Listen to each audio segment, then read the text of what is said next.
বৈশাখ সবাইকে। সবাই সুস্থ থাকুন, ভালো থাকুন, আনন্দে থাকুন। আজ বাঙালি ও বাঙালি জাতির একটি বিশেষ দিন।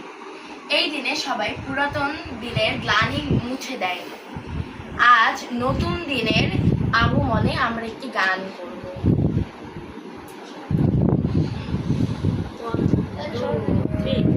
এসো হে বৈশাখ, এসো এসো, এসো হে বৈশাখ, এসো এসো। তাপস নিঃশ্বাস বায়ে, মুমুর সুরে গান ঘুরায়ে। তাপস নিঃশ্বাস বায়ে, মুমুর সুরে গান ঘুরায়ে।